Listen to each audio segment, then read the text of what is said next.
Here we are removing the fuel pump inside the tank. To remove the fuel pump, you have to remove the rear seat. By removing it, you're just gonna have to grab the seat on the bottom and you just pull hard on it. These clips in here, they tend to break every time you pull the seat off. You can order these online or just don't.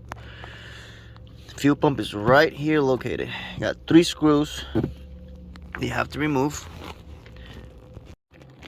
After removing those 3 screws, you remove that cap that was here.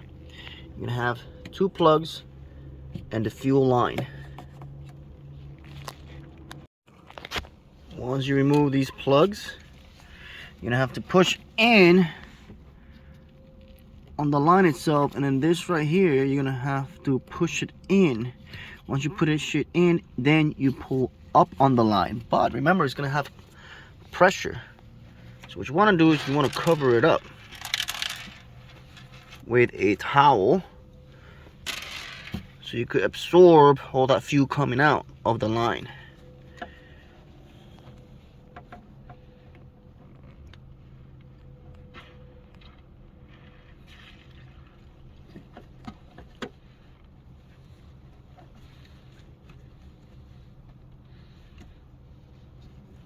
Once you do that, then you'll be able to move the line to the side a little bit so you can remove that cap.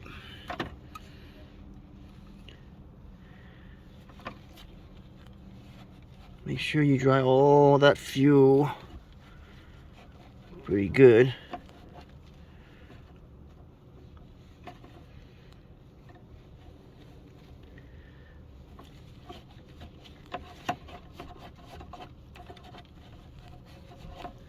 If this towel is soaked, you might want to get a new one just to make sure you absorb most of the fuel. I try to make sure that it's nice and clean.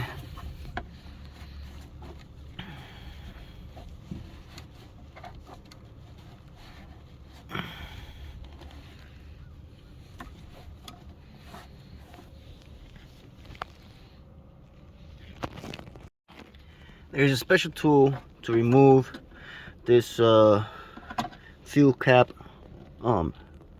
ring. If you don't have that special tool, you're gonna have to wanna get a flathead screwdriver and just bang little by little the edges. Don't bang just one side because you're gonna break it. Just bang here, bang there, you know, all the way around until you get it loose. It is gonna splash some fuel from this little nipple right here where the fuel line was connected to. Just cover it up so that you won't splash yourself or splash all over the car. Remember, you're gonna have to remove this plug right here because this plug goes inside the tank. So unplug that before you yank that fuel pump off. When you're putting the fuel pump back on, make sure that wire that needs to be plugged in, you leave it for last, just to make sure it doesn't wrap around the float, that thing that moves up and down that actually reads how much fuel you got in the tank. When you put everything back in and you push it down, you have to press it down and put the ring back on. Make sure you're pushing the pump down in place. There's like a lip that actually goes in one way. It won't go over here, over here, over here. It's got to go in one way, and it's in this area. You'll see the lip on the pump itself. Once you put it in there, hold it down while you're twisting the ring. Make sure you have gaps on both sides that are evenly. If one side seems that is closer than the other one, then that means that the ring is tilted. You don't want to force it because then you're gonna mess up the thread. Once you push it in and you twist it, you're gonna get it nice and tight. Then, you know, with a flathead screwdriver, just start tapping on the edges until you get it nice and tight. Don't over bang it because you're gonna mess up these little lips right here.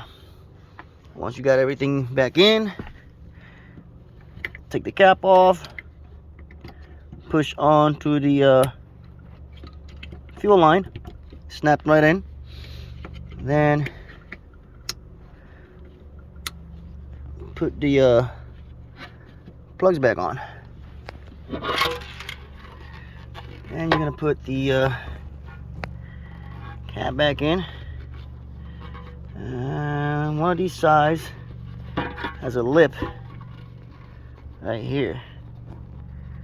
Make sure it goes on this way. Make sure you get this in here. Also has a lip right there. Make sure you get it in there, inside. There you go. And then put this back in there. Also, this cap right here has an arrow. You can barely see it, but it has an arrow right there. Tells you up. That means it's gotta go this way. So once you get that in there, you just put the 2 screws back on, and then we're gonna prime the pump. So the way we're gonna prime the fuel pump, you're gonna know there's a lot of fuel in there. The pump itself is dry, so you have to prime it. If you don't prime it, you're gonna hurt that pump because it's dry.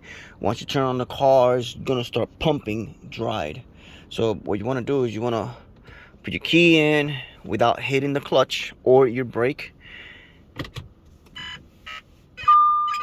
and we're gonna do that about 20 times. Then you're gonna turn it back off, turn it on.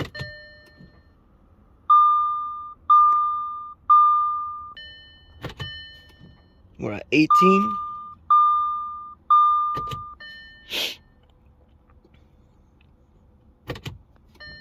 19. And one more time.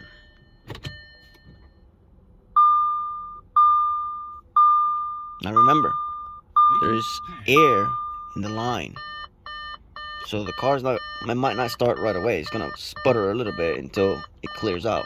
Here we go.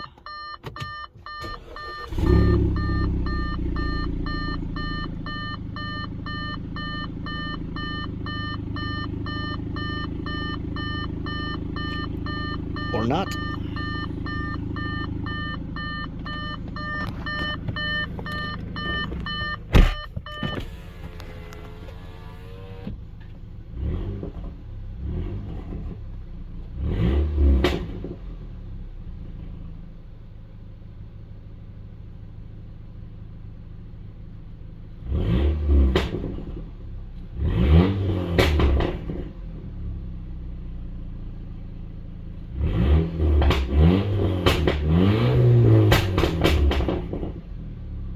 Well, it didn't sputter, so we did it right.